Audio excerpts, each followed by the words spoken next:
Hello again everybody and welcome to Back to Basics Gaming. Before we get back to the basics, let's take a little time to talk about a very beloved cartoon show. Tom and Jerry. This comedic duo of cat and mouse have been around for a long time. Spanning numerous decades and various reimaginings, it's kind of hard not to know who these two icons are. The classics are going to be my main focus here, simply because this is what I grew up with and will forever know them to be. The premise of the show is heavily focused on hardcore slapstick comedy. Tom Cat would often try to capture Jerry Mouse and wanted to either eat him or trounce him severely. I guess you can consider Tom the antagonist in the series, though he and Jerry would occasionally team up together. Their brand of humor was often taking advantage of the cartoon code of never being able to die, so they would often experience a lot of things any human would find painful or fatal. The Simpsons actually spoofed Tom and Jerry with their creation and homage known as Itchy and Scratchy, only with the exception that in Itchy and Scratchy it's much more exaggerated. So, explosions, fires, and severe beatdowns were always present in the cartoon, with Tom usually the one to experience them. Much like in The Simpsons, where Scratchy is always getting the punishment. Since Tom was always focused on capturing Jerry, Jerry would often have to defend himself, employing various methods to escape from Tom. Personally, I feel this concept would translate well in a video game. So, in this episode, we'll check out a few games spanning various consoles to see if this duo of cat and mouse has what it takes to keep us as entertained in the games as they did in the cartoons. First up is Tom and Jerry and Tuffy? Oh yeah, Tuffy was Jerry's little nephew, a little gray mouse that wore a diaper. One thing about this screen right off the bat is that they're wearing sunglasses. Maybe they're trying to make them look hip or something.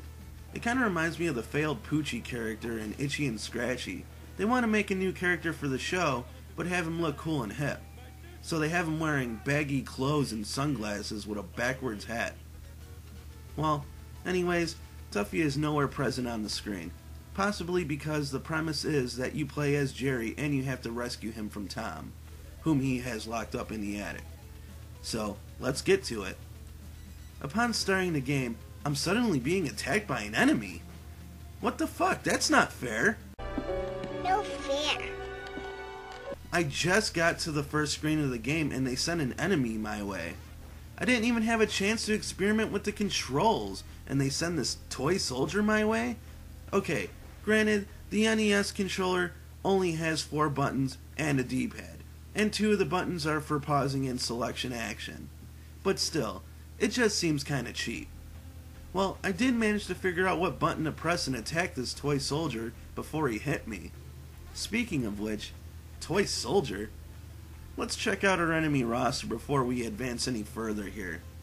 So we got toy soldiers, chattering teeth, bees or hornets, and spiders, some that get up on their legs and walk around as well. That's kinda creepy. What's with all these oddball enemies anyways? I mean, I guess I can let the spiders pass since the first level is the basement, but chattering teeth and toy soldiers? Why not an enemy that fits well in the Tom and Jerry universe? Like, I don't know, how about Tom?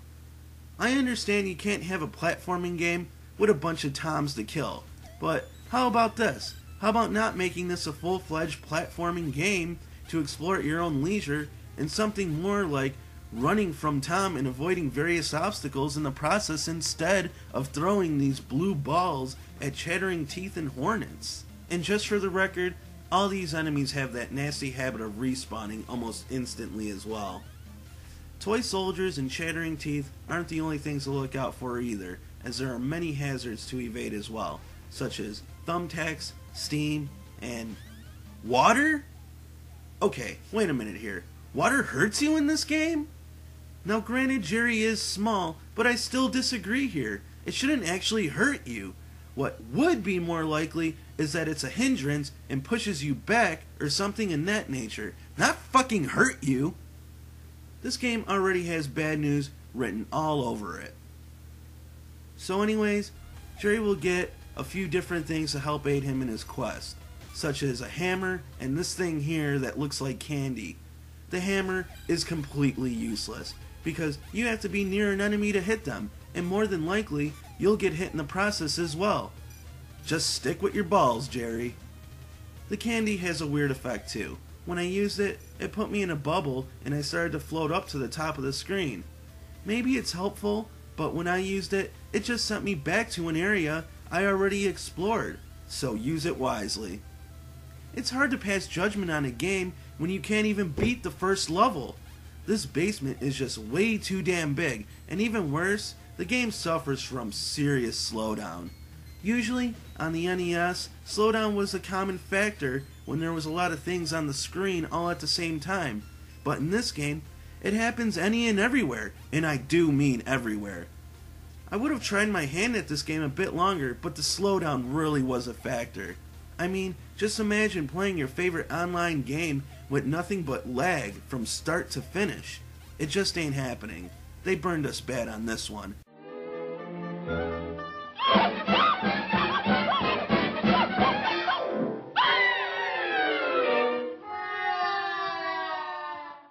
Two out of 10. Let's move on. Next up on the hit list is Tom and Jerry on the Sega Genesis. Just looking at this screen is already bad news, because I don't know who any of these characters are. Maybe they're from the movie or another version of the series, but certainly not what I'm familiar with. Either way, let's give it a fair chance. So when the game starts up, you play as Tom, and your goal is to simply make it from one side of the screen to the other and avoid the obstacles. When Tom jumps, it makes a weird, ugly sound. It reminds me of the sound Kyle Reese makes in Terminator for the SNES. Why can't they make it more of a cartoony sound like in the Mario games? Nope, just this ugly, metallic, cold sound instead. So you walk around collecting fish and dodging another very strange cast of characters. The enemy roster for this stage is rats wearing bowler caps riding unicycles, rats wearing fedoras driving go-karts, rats wearing backwards hats shooting shotguns, Granny from Looney Tunes, and if that wasn't weird enough, she walks around spitting her teeth at you, and this dog that doesn't look anything like Spike from the show. Needless to say, this cast is fucking weird. The stage is simple enough though. As I stated earlier, just walk, run, and jump from one end to the other.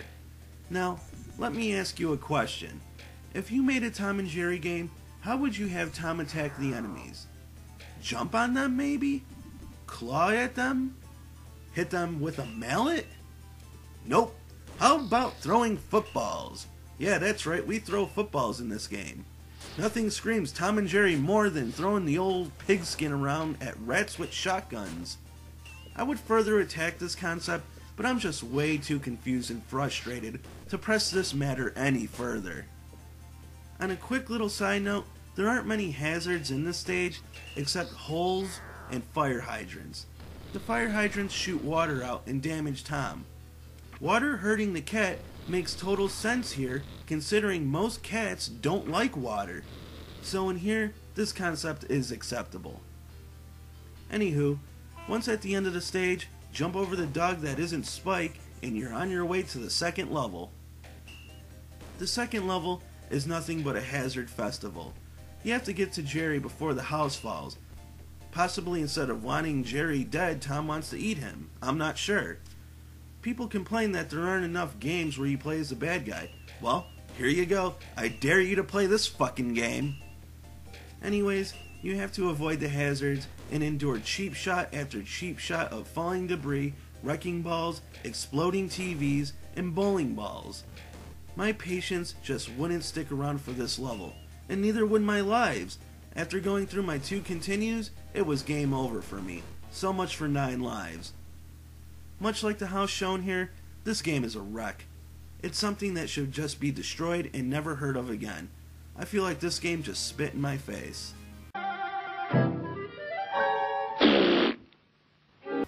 Next up we have Tom and Jerry for the SNES. The game starts up with some film like used in a movie, and then the game begins. We're playing as Jerry again, and we're also throwing balls at bugs again too.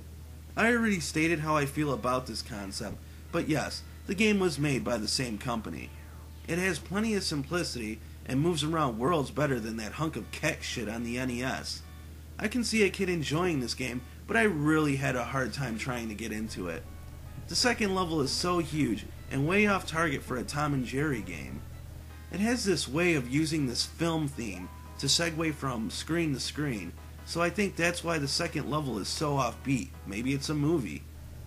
You find yourself in a blue room throwing balls at aliens and little Frankenstein monsters? What the fuck? Anyways, you go around collecting bits of cheese and try to navigate your way out of the level, all the while moving around these treadmill-like platforms. The platforming isn't too hard and the controls are responsive, but the game really does seem to be missing its marker here because none of this reminds me of Tom and Jerry. Clearly little or too much imagination went into the creation of this game. 5 out of 10 for what it's worth in simplicity alone. And it's possibly more catchy to a younger audience, but for me, it just gave me a headache.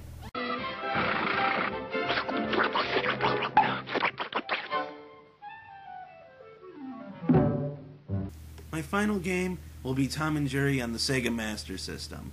Usually I like to end my multi-game reviews on a positive note, so let's see if we could find a winner here. This game is called Tom and Jerry the Movie. There was another game for the SMS just simply called Tom and Jerry, but the game is exactly the same with minor differences, such as color schemes and a different begin screen. Other than that, these two games are exactly the same. Stage 1 is the kitchen. Let's get started. When the game starts up, you're playing as Tom. Kind of interesting to let you be put in the role of the antagonist again. Your goal is simply to chase down Jerry and avoid the obstacles. As mentioned in the review earlier, this is how I would go about making a Tom and Jerry game. The only difference is I would let the player control Jerry throughout the whole game while Tom chases you.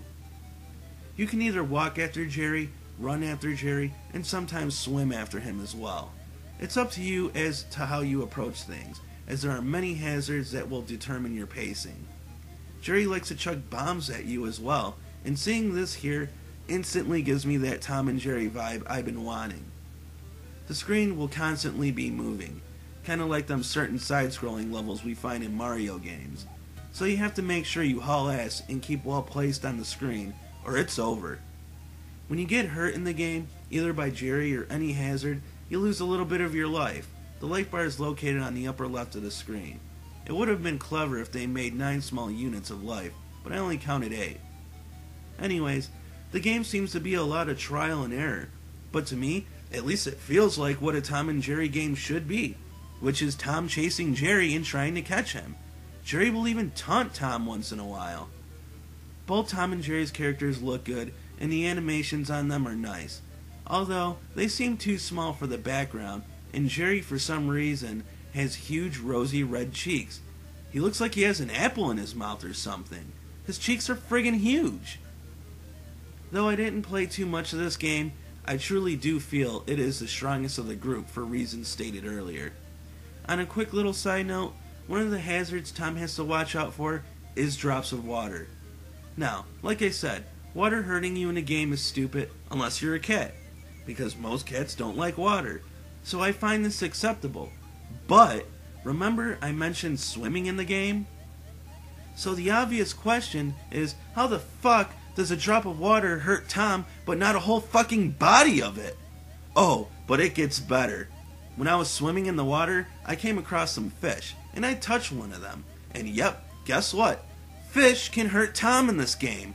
I mean, that's like saying the cheese can hurt Jerry. Just a little while ago, we went from collecting fish for health to fish being able to hurt a cat. Hell of a world, huh?